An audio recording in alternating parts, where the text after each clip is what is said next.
All right. Well, now it comes to the time in the evening where we're going to learn a bit more about webinars. So waiting patiently in the wings, we have Janine Vosper, and she's going to be talking to us tonight about the power of webinars to explode your leads, skyrocket your sales, even if you have a face for radio. So a bit about Janine. She's a conference speaker, sales trainer. She's a professional speaker coach, which I think is one of the first times that I met Janine, because I was on a broadcast and I won the most number of ums and ahs that were said in the session there, and Janine was the judge. So that was my really first real introduction to Janine. Never forgotten that. So but it's been made me a lot more conscious, so that's good. Well, it's only about 70 or so in 3 minutes, Nick. It wasn't too much, was it? No. And I have to say, I was at the supermarket, I was concentrating on something else, and I was thinking, I'm thinking I've got a grocery list on one hand and I'm trying to talk on the other. You did well. Thank you. So, so just a bit more background. Janine's worked as a general manager of sales for a multi-million-dollar national supply business. She's been there for over 20 years. She's got hands-on experience coaching high-performing commission-based sales team. Anyone's done that knows that what a job that is. And it's a lot about motivation and helping people to really achieve what they want in life. So she's been really good at helping people to do that. She's established her own training business back, Speech Perfect, back in 2007. And she's an author of 2 books, Good Girls Do Sell, The Modern Businesswoman's Guide to Authentic Selling, and Being Unstoppable. Remember, when life gets challenging, you've got this. So she also sits on some not-for-profit boards. She's the host of the We Are Women podcast and mastermind groups, and she's represented her country, which being Australia, at Power Talk International Speaking Contests. So she's been described as brilliant, powerful, innovative, informative by people all over the world. So, but there's one thing that sums up what Janine believes, and that there is no doubt that the key to success in any business is to be able to speak with confidence and with purpose. So let's put our hands together and welcome along Janine Vosper. Yeah, thank you for that intro, Nick. And thank you, everybody. I'm going to share my screen here so we can get started on this. Wouldn't be a session on how to create a webinar without a PowerPoint, would it? I mean, come on. Here we go. And we just turn the screen around so I can see everybody's faces.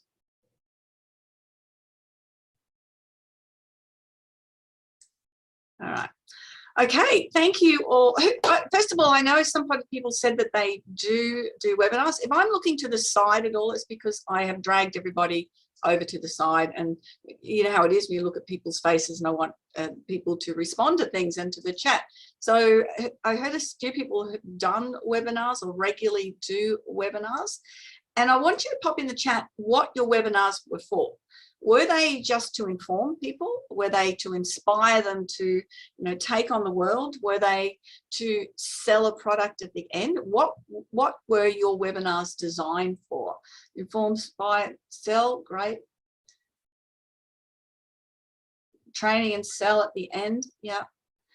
I think most of us who are in business, the reason that we go to the trouble of putting a webinar together is to do that, exactly that, to sell something at the end, informational and promotional. Yeah, there's a few different things I work with people. Sometimes it's just to set them apart with their brand, and it's more of an interview style webinar and to build their reputation. But what I'm going to be talking about today is the ones that we're selling from, okay?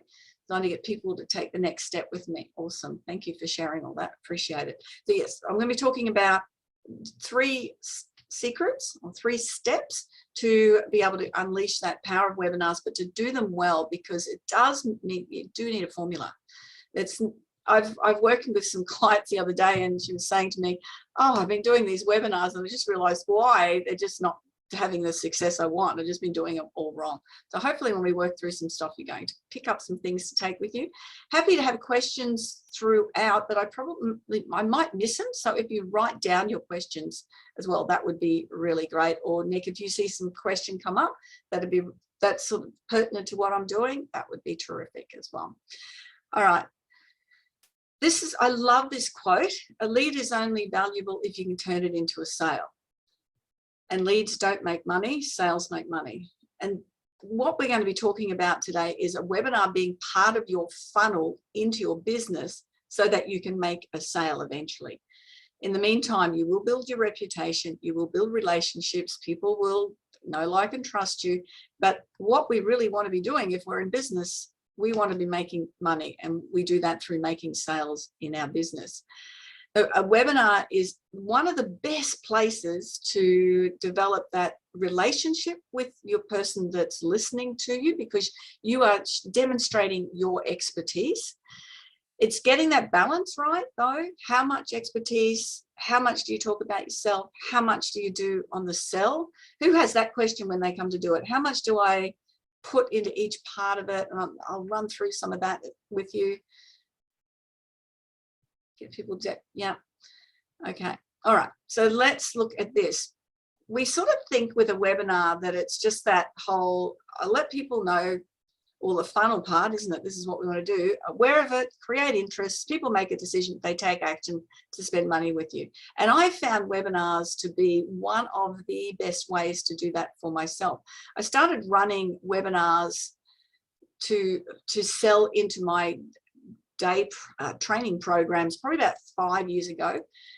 But I really didn't start them, and have a think about this, didn't start them to sell into my day programs. I started to sell into online programs and gave the day away as a bonus. But what I ended up doing was filling all my day programs, which was really exciting, because the beauty of webinars is you can redo them over and over and over again. And with online training programs, whatever you're selling, you have something that you can do over and over again, repurpose, as Nick said before, because you want to make sure that it's not just a once-off thing, that you're continually doing it. And I've been running basically a few tweaks to it, the same sales webinar for the last 5 years, and I'm still getting the same level of buy-in. People, if you don't understand the tech side and process of how to put a webinar together, I'm going to run through some of those things. So have a look at these points. And if there's something that comes up, so number one, if that's your thing, then let me know in the chat. Number two, not getting the right people to your webinars or buy. Is that something that you've been running webinars that might be something for you? Or number three, not clear on how to have your call to action and exactly what you want people to do at the end of the webinars. Give away too much information so people think they can do it themselves. Who's guilty of that? Put some yeses in, or put number 4 in, or put every single number. Yeah, a few hands up there.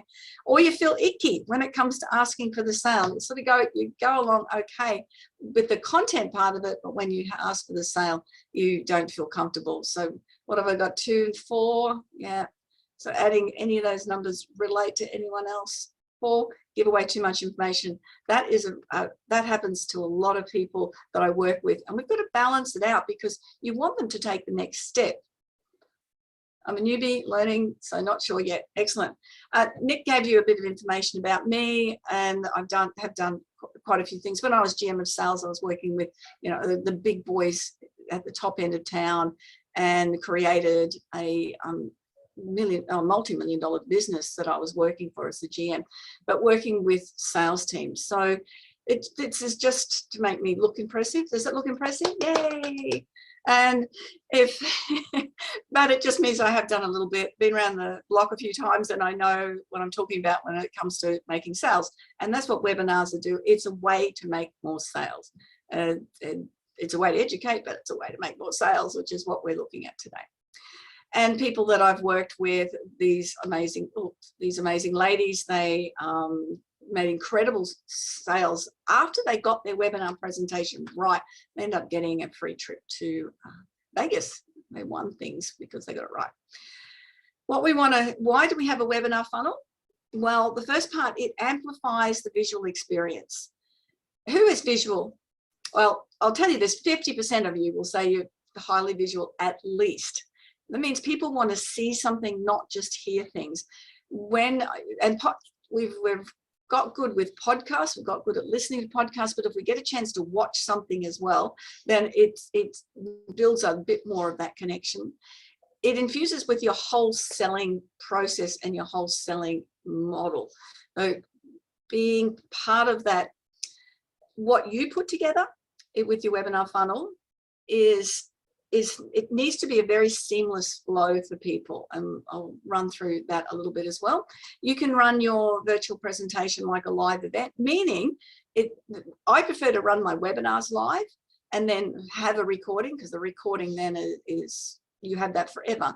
But to treat it like you're at a live event, I know we've had to do that for the last 2 years, as if we were standing on stage somewhere. So definitely treat it like that. It builds real connections and it helps you qualify leads. Definitely helps you qualify the leads that are coming on, because they're coming on for the whatever you put as your title and your topic for your webinar. This is the simplest looking webinar funnel, and it is a lot more complicated than that. If anyone's done a webinar and tried to get people on, we want to get traffic to our registration page. So we do our marketing before that. We definitely then have something automated set up as a thank you page that's automatic when somebody registers, and then they'll get to attend the webinar and they'll buy, or they replan the buy. Who wants it as simple as that? Just that's easy, that's all we do. Yeah, no, it doesn't happen. Sorry about that, guys, but it nearly does. The 3 steps here that I'm going to be talking about are, first one is the promotion part of it, how you get people onto your webinar.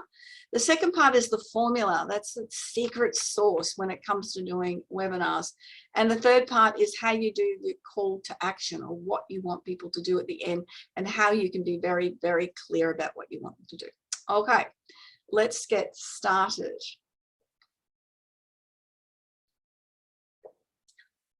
You're going to hear me talk about having a plan a little bit.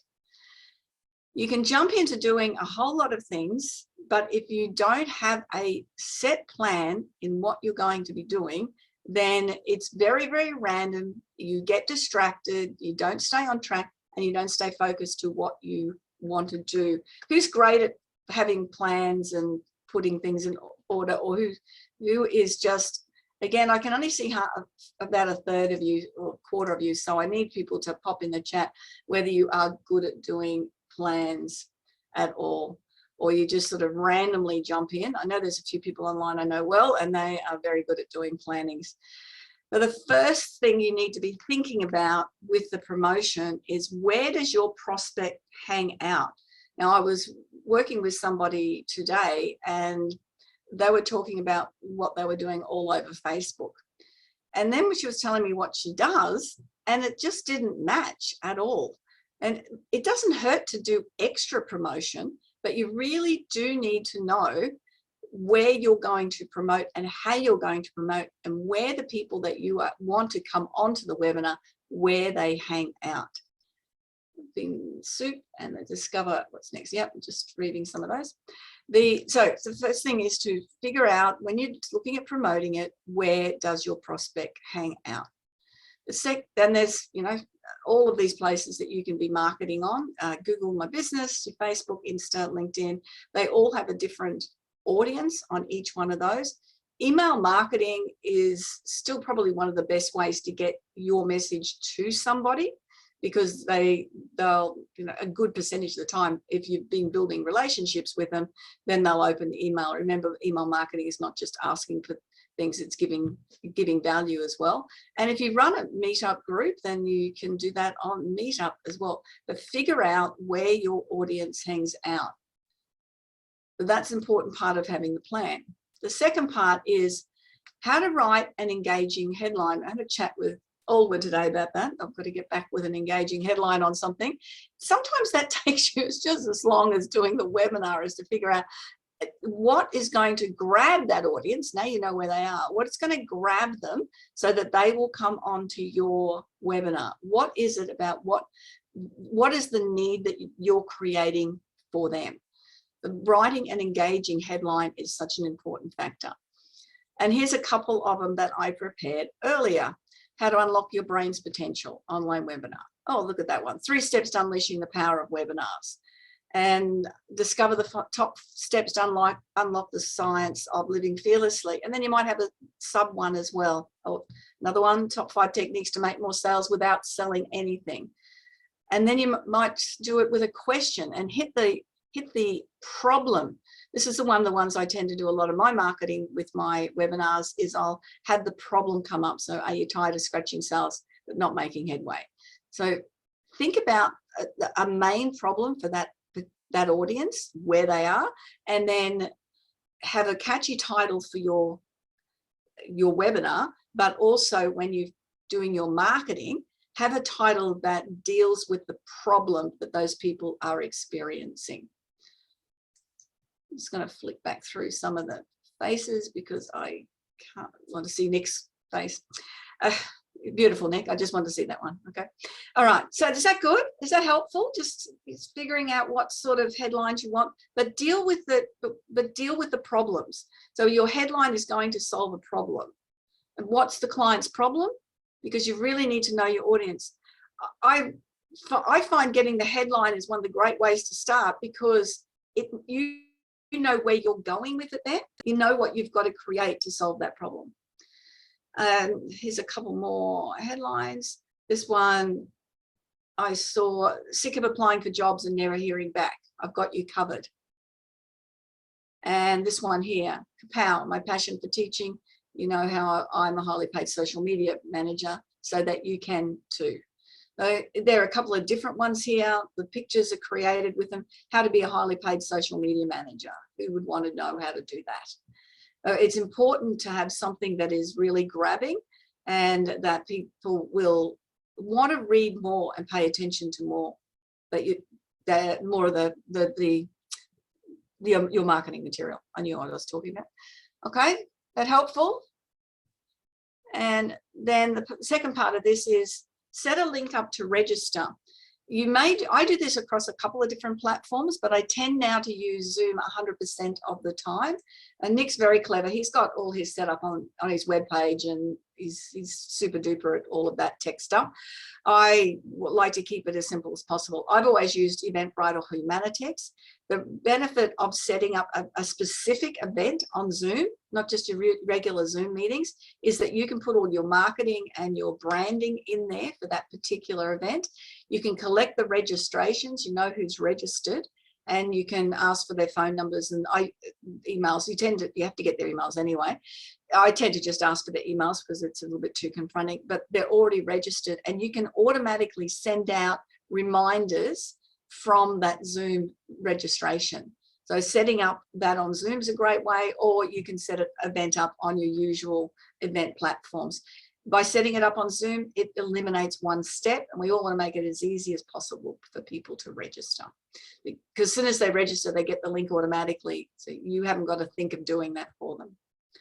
The next part is to thank them for registering. So the beauty again of that one with Zoom, most of the other platforms do it as well, is they'll send out a thing saying thank you for registering. And if you're doing it on, say, Humanitex or Eventbrite, then you would put the link for the event in that thank you letter so that they've got that, but then you'd have to send back again multiple times, because guess what? People forget, and you need to be constantly reminding them that they've registered for this, and just once is not enough, because we do forget, guys. The beauty of Nick's show every Tuesday night, it's every Tuesday night, and we know what time it is and people know to turn up. If you're only running something occasionally, then you really need to make sure that you are following up people all the time and send reminders. It's such an important factor that you do that. I can't reiterate that enough. If you want to get the people on the webinar, then you need to do all of that and have some reason for them to get on. One of the things I tend to do is to promise a soft copy of my book if they come on and stay for the webinar. And so I do get a really good turn up because of that. And that's just a little bonus thing. And follow up and re-engage. So if they haven't made it on, you do definitely need to follow up again. Don't just write them off. They registered for a reason. Anything could have happened, and they might still want to hear your replay of your webinar. It's very, very rare to make sales in the replay. You really need people online. It's where you've got them engaged and you've got them there and then. All right, step 2, the formula. Don't you love that formula? Is there a specific structure in my webinar to follow? Well, the answer is absolutely yes. And we'll go through that.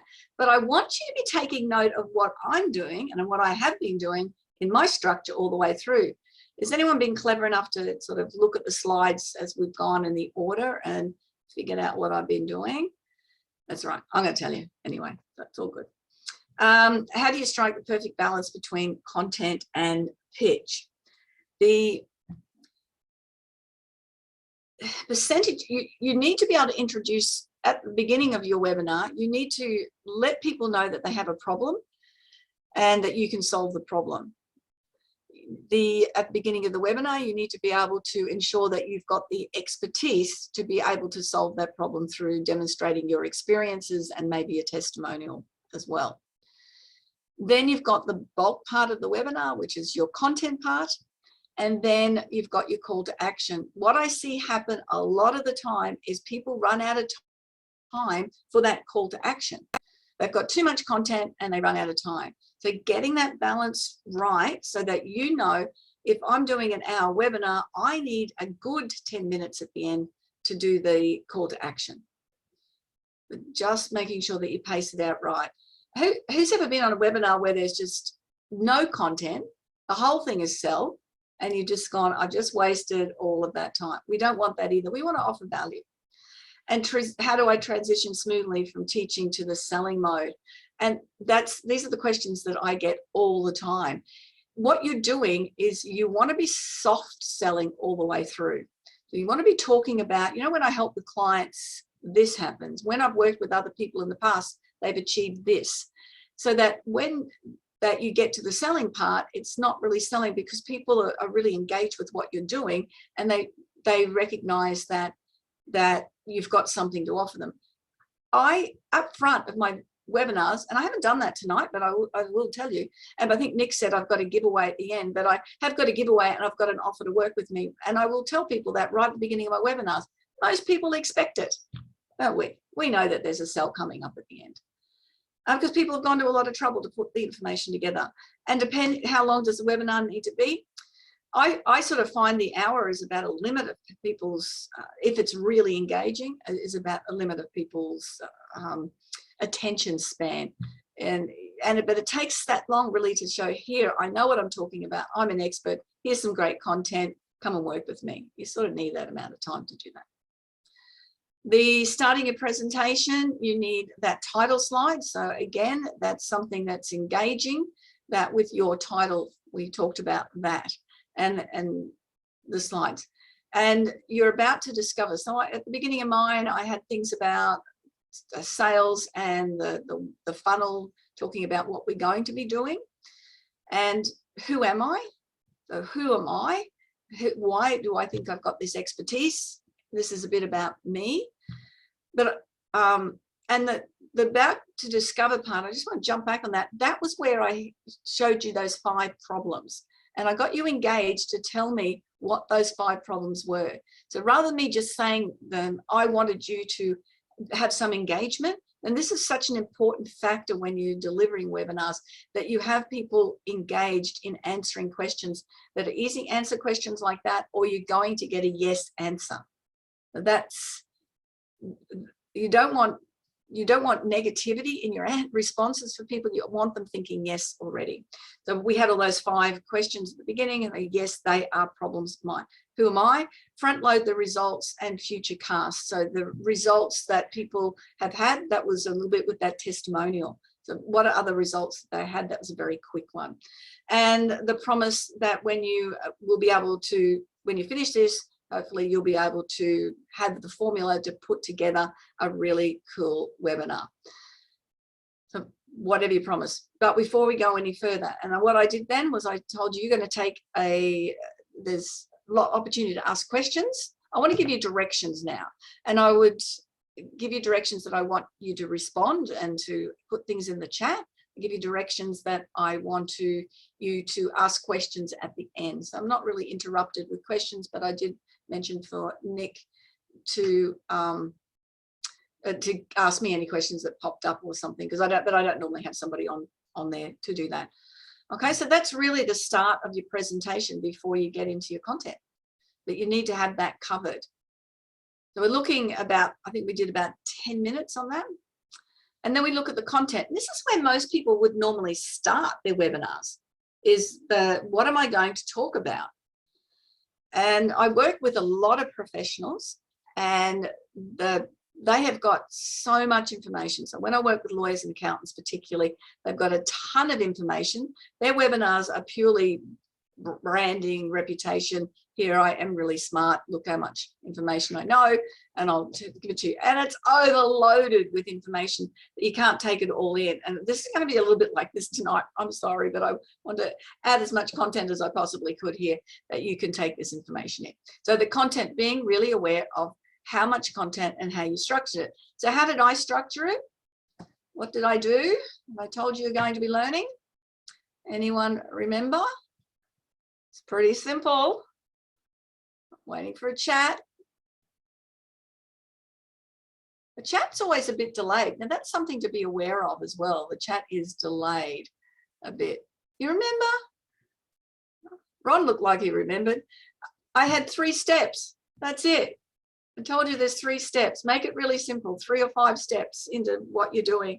People go, those are the first. All right, now we're still in the second step here. I quickly added this in. It's about the design. I'm not going to run all the way through it. You can design it as you choose to run it, but looking at the style and the images, what font you want to use, be consistent with things, animations, transitions. Don't do, my animations are always just appear. Don't do anything too fancy. That drives people crazy. Your colors, your branding, your consistency, just making sure it looks good. I was watching one the other day and I had so many words all over the screen. I'm trying to figure out what I was going to look at, and I didn't know where I was looking at all. The images, they've really got to tell a story. Now, if you saw an image like this and I was doing something on greenhouse gases or saving the planet, that image would tell a story, wouldn't it? You finding the right images are so important. And if I was doing something on, being calm and learning how to settle, and I'm thinking about the words here, you know what I mean. You got it. I don't have to tell you. The image tells it all anyway, doesn't it? Looking at what images you're using and how you're using those images are so important to what you're doing. The delivery of it. This is where my background in coaching, in speaking, is something that I'm very, very particular about when it comes to delivery of webinars, because I have heard some, and Nick joked before about his ums and ahs, and he was very distracted that day. But I have heard, and I'm sure you have as well, heard some webinars or some people speaking, even on podcasts, and the delivery is just not smooth. They use a lot of filler words. They don't seem to be very organized in what they're doing and how they're saying it. They don't know how to use their voice to change the pace and pitch and tone of their voice. And they just don't connect real well. Delivering on camera is so hard, because at the moment I'm looking at the camera, but I keep looking across at you guys, and then I'll look back at the camera. It's one of the hardest things to do.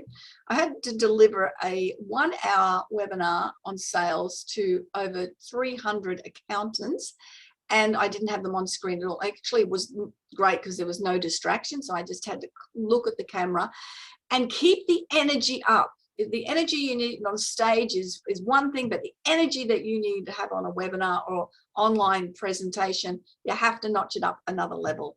If you are quite a subdued person, then you need to really pump it up a bit more. In the delivery, being confident and being really assured in what you're doing and what you're saying and how you're saying it. One of the things that I teach people when we're speaking is that nobody knows what's going to come out of your mouth. Usually I don't know what's going to come out of my mouth. So if I get something wrong, nobody knows, do they? I mean, that was some of the biggest learning for people, is that there's no need to apologize, because nobody knew what you were going to say anyway. They just move on and just be confident about what you're saying and how you're delivering. as I said, high energy, being enthusiastic, and sometimes it needs to be a little bit faster pace just to keep up that enthusiasm and that energy. No filler words. None of your ums and ahs and likes. That is probably my biggest pet hate out of any filler words. But there's others like basically and, sorry, someone's asked me a question there, I got distracted. There's other fillers with basically, actually, even things saying things like but and however, because they disqualify what you've said previously. But being aware of the words that you're using. The occasional one does not matter. If you've got them repeated over and over again, then you'll lose your audience because they are distracted. Am I right? Do you get distracted by that? Do I use presenter mode with PowerPoint? No, I don't.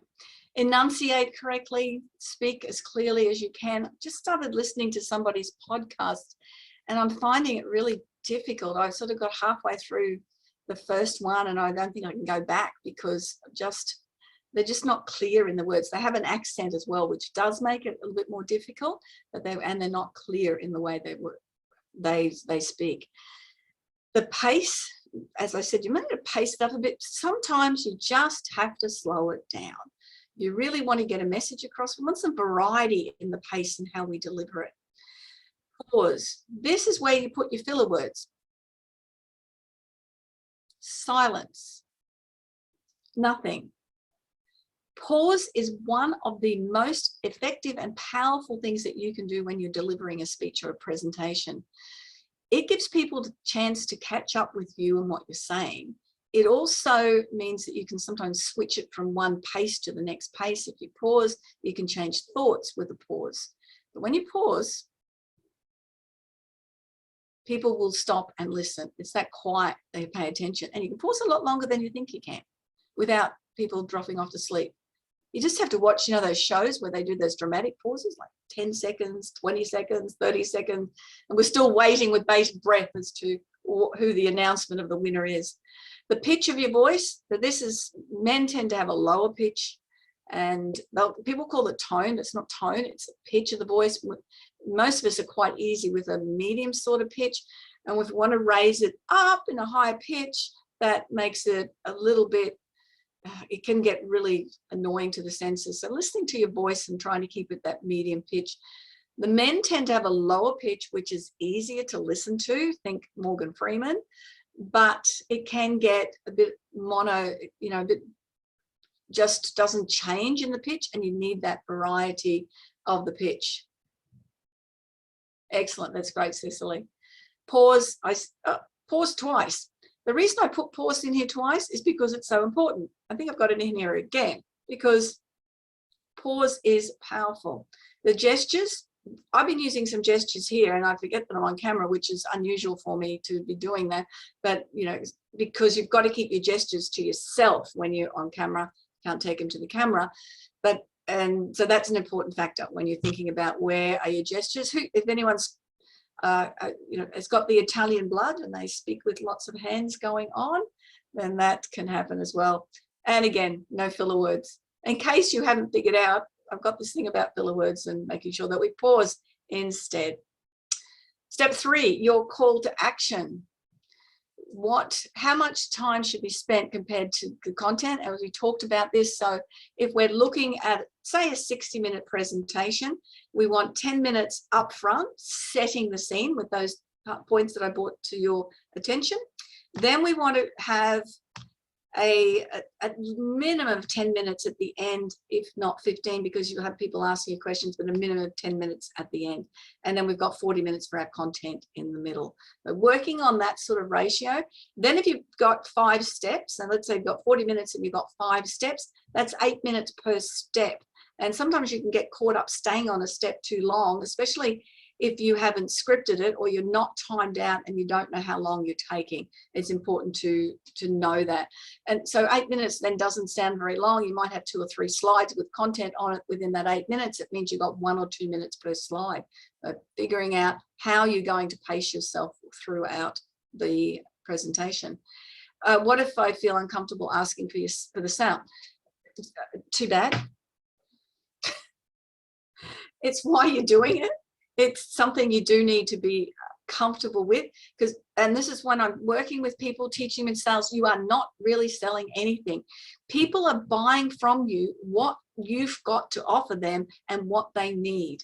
But you've created this, the beauty of webinars, you've created this, I am an expert in this field and I can help you with this. So at the end, you're not, you know that it's someone's loss if they don't join you, because it's not that you're selling anything to them, but you are offering to help them achieve their goals or achieve the results they want, whatever you're coming from. So I never had a problem asking for the sale at the end. And a lot of people get very subdued and quiet when they do it, and it's a bit of an afterthought.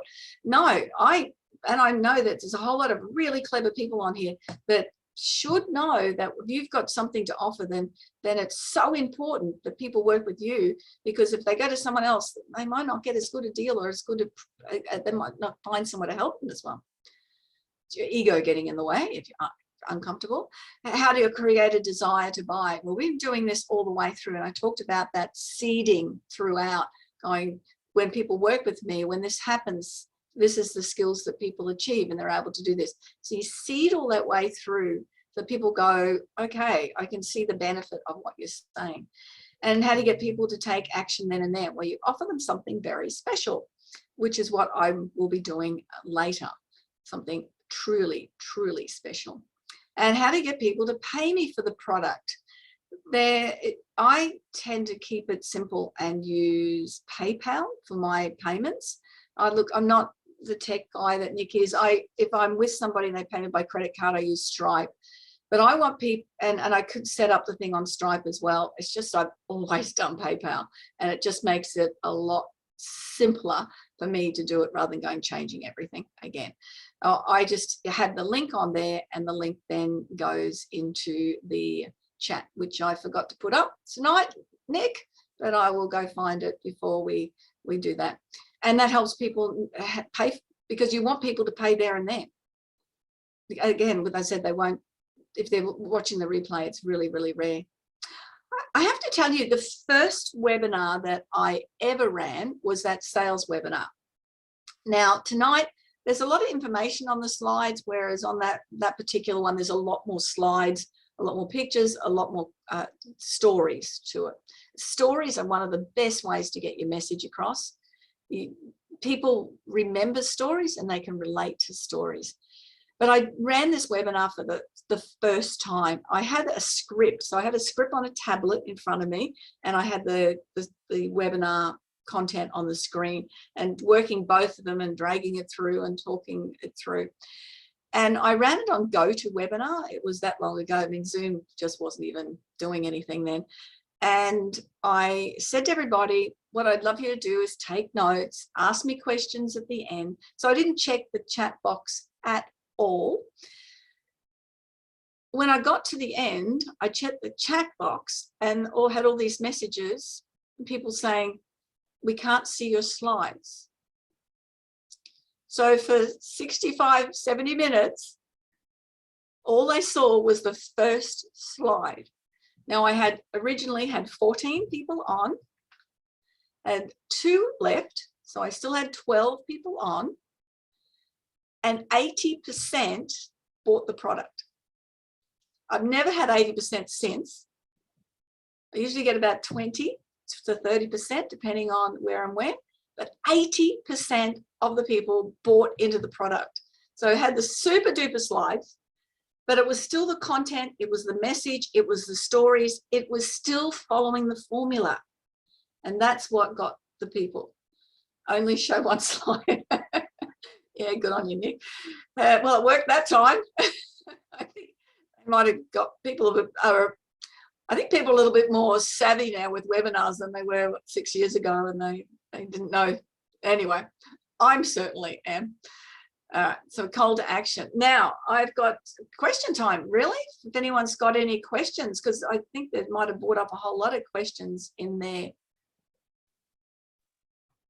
Janine, I've got one. Yeah, sure. Actually, I'll bring you across back on the screen so I'm looking at you. Yeah, Peter. What's your experience of people who are actually registering to go to a webinar with absolutely no intention of going and just watching the replay? I have people that come on and say, oh, I can't make that particular date. And is there going to be a replay? I am on the mindset, yes, I want to give that out so that they still see the information. If they can't make it, they can't make it. But are these people, Peter, that you know really aren't even interested in your product, or are they just can't make it? I haven't really had that problem, but other people, some of my clients are having that problem with their webinars. Yeah. And I thought I'd ask the expert what your experiences have been. Yeah, look, I definitely want to get my message to as many people as possible. So I will send out a replay to them. I won't advertise that. It's only if somebody messaged me and says, I can't be here. But I definitely do the replay and send it out to people. I've had 1 or 2 people buy over time on it. But again, it's another way, another reason for you to get in touch with people and have that another touch point them and point of contact. I wouldn't get too upset. You do want them on the webinar though, and that's the important part is, you know, that's how to get people there and making sure they turn up, and it's that communication with them that you've got to make sure that you're doing. Alwyn, had you had your hand up too? Yes, I did. Thank you. Yeah, it's interesting. What I've discovered is that running free events, often a lot of people register with all good intention, and then they will often not show up. So what I've started to do is actually charge for the recording and a VIP offer with the recording and the slides. And that's only $19.95, but I find having just that little price on it, I find people value it more, and they're also more inclined, I find, to turn up to the live event because some people don't want to pay that $20. And so they'll actually value even coming to the free event more so. So that's what I've started to do, and I've been playing with that, and it's actually been working quite well. And I find if you put a price on that, people do value it, because a lot of people get recordings and they just don't watch them. No, that's most people get recordings and don't watch them. Yeah. Are you finding that more people are turning up with that as well? Yeah, I am. I've just been playing with it and it's been working well. And then people who can't attend, I say, well, we open up that they can buy the VIP recording. So up until 11:30 tonight, for example, they can buy the recording and the slides of the event. Yeah. And there is a lot of content. I must say I'm someone who does give a lot of content, and it's something I've been challenged with, is actually stepping back on the content. So I have a question also around, if you have a 90-minute webinar, how much of that time should you allow for the offer at the end? 90 minutes, at least 15 or 20. You need to have the balance up, or what I would maybe do is throughout mention, you definitely mention, and I haven't done that on this because it's a bit of a different space to be doing it, but mentioning that the program you're selling at the end throughout or what it is, you know, so that it's people are very prepared for it. Yes, I've been doing that more. I've been seeding the event at the end, and also been seeding that I do PR for people, only with select people. I've been seeding that too, because some people don't want to learn another program. They just want you to do it all for them. So just to seed that, because 1 or 2 people will want you to just do it all for them. So just mentioning that I've found has been good as well. Yes, and that's actually something I'm doing. Apart from teaching people how to put webinars together, is I'm doing exactly the same thing for a few select people, because people just don't have the time to do that, but still want to get the results. So yeah, absolutely. No, they're great points. Yeah, thank you, Janine. Yeah, thanks. Any questions from anywhere? Just unmute and ask. Con? Yes, Janine. I have trouble hearing you, Con, so... Testing 1, 2, 3, testing 1, 2, 3, no? Can you hear me now? No. Nick, can you... soft. Yeah. A little bit soft. Ah, there we are. That's much better, isn't it? That's better, yeah. There's that damn mute button anyway. Okay.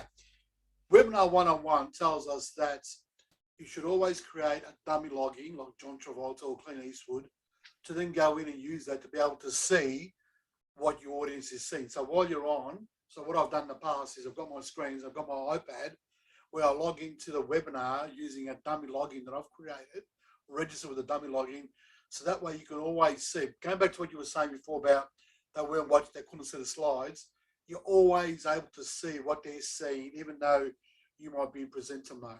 Yeah, no, that's a good point. I've never done it again, by the way, just saying that. That's all right.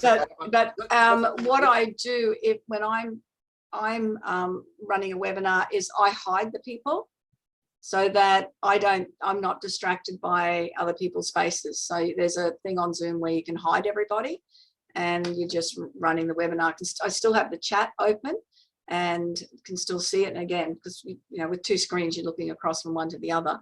But yes, so.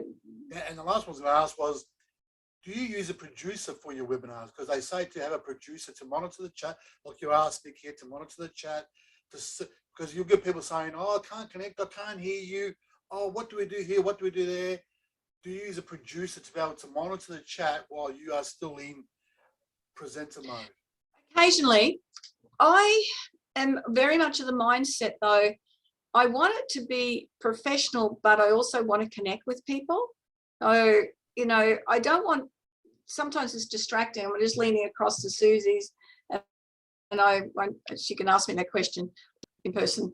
But you get distracted if it's something on the side screen. But it's that combination of you knowing which questions that you want to answer as you go through and being very personable. I tend not to answer questions through because it does affect the flow, but I want you answering my questions. That's such an important part of it, is that you answer my questions. Yeah. Susie? Thanks, Janine. So I'll just read what I just said. How many times do you do a live presentation before you take it evergreen? I know that you said you prefer live presentation and repurpose, but do you do much of the evergreen? So is there a place for it, or do you feel that, like, obviously your connection is going to be a lot better in a live webinar, but is there a place for evergreen webinars that you can just have running in the background that you can market, or do you think that you should just stick to doing them live? I have mine running in the background anyway. They're all on YouTube. Everyone that I've ever done in the past is out there. I work with clients and create evergreen ones for them. So that's a branding reputation type of thing. And one will be this type of webinar, one will be an interview webinar, and one will be a group forum type of webinar that I create. So they're done live originally, but they're certainly evergreen. I think that to get the responses, reactions and everything is to do it live the first time. And then you've got an audience, and it's a lot more real. And then like you've got a question and answer thing at the end. That's something. I knew you guys would be great with questions anyway, but the question and answer part is important. If you haven't got any people, when you say, has anyone got any questions, and nobody answers, that you have some questions ready. Oh, these are questions that people ask me all the time, and that you come in with them. That'll prompt other people to do that also. Yeah. No, that's good. Thank you. Yeah. I can't see any hands up because I've only got part of the screen. So has anyone got their hands up to ask a question, or just unmute yourself? I think we've got a few minutes left, Nick, haven't we? Yep, no, we've got a few minutes left. So any more questions? Any more questions? Sorry, could I ask another question? Sure. Seeing as everyone's so quiet. When you're doing, like, I understand that, you have to get people to register for your free webinars, so that they'll attend live. Yeah.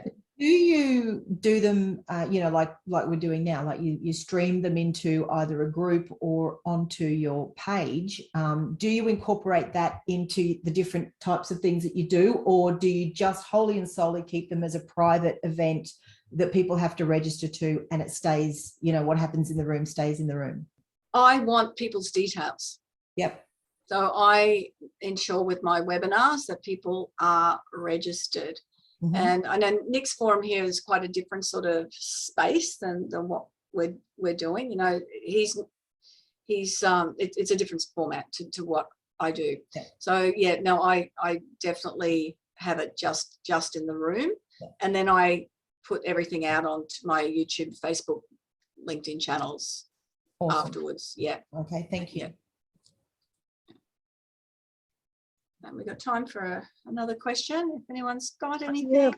I have another question. You talked about Humanitics and Eventbrite. Now, there's been some confusion in the past where we've led people to Eventbrite. We've had the Zoom confirmation in the or the Zoom link in the order confirmation in Eventbrite. But sometimes people just get lost and they don't know which link to click on. And so I just want to make that whole process really simple, but I also want to capture their email addresses.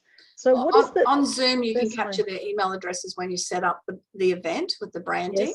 Yes. And because that's where I'm directing people, because I do still have it set up on those other two platforms, and people register, and then I'll go, hey, old one, thank you for registering. There is one more step to do. If you can jump on and register through Zoom as well, that would be great. That way you won't miss anything. You'll get all the links you need to get and that type of thing. So I do get them to do one more step when they've registered there. The advantage of Humanitex and Eventbrite, you get the phone number as well if you've got it set up to get the phone number as well, which you can set Zoom up to get the more details off them if you want. You can get their companies, you can get a whole lot of details if you choose, but again, they provide too many details and they tend to not respond. People are comfortable giving out the email, but that's usually about it. I can jump in with a bit of a tech tip if that helps at all. If you do set up an event on Eventbrite, if you don't set up your Zoom meeting first, if you set it up in Eventbrite, make sure you connect it. So there's an integration between Eventbrite and Zoom, so you can connect it all. And then when you create your event in Eventbrite, it will automatically create the Zoom meeting, once you set it up. And it will automatically then, when someone registers on Eventbrite, it'll automatically register them on Zoom, so they don't have to go through that extra step. Oh, that's cool. Yeah. So that's fine if you're just using Eventbrite as your main promotion platform. But if you're using other promotion platforms, what you then need to do is to go and grab that Zoom link and then use that Zoom link for the others. But you start with Eventbrite first, if your Eventbrite is the main. Not sure about Humanitics, whether they can do it, but Eventbrite certainly does. I haven't seen on Humanitics, and I've shifted nearly all of my stuff over to Humanitics for a couple of reasons. So, yeah. I just wanted to go through my offer just before we wrap up. And again, I'm doing this differently than I want. I run a workshop 3 times a year. The next one's coming up on June 3rd.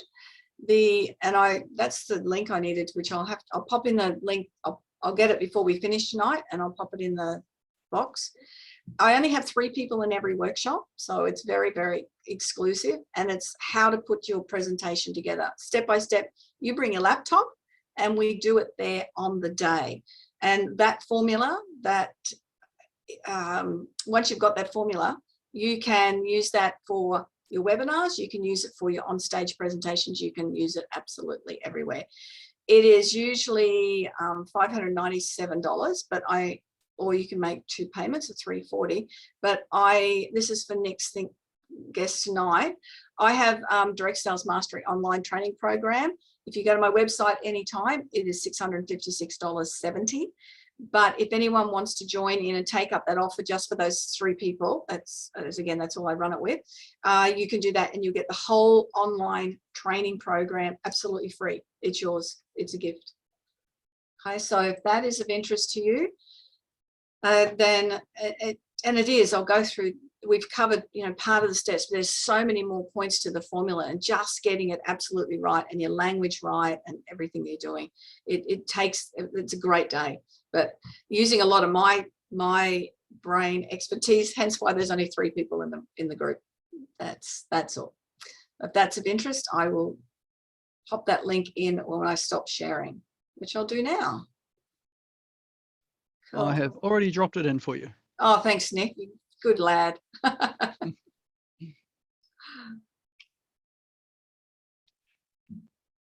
All right. Excellent. Oh, that's been awesome, Janine.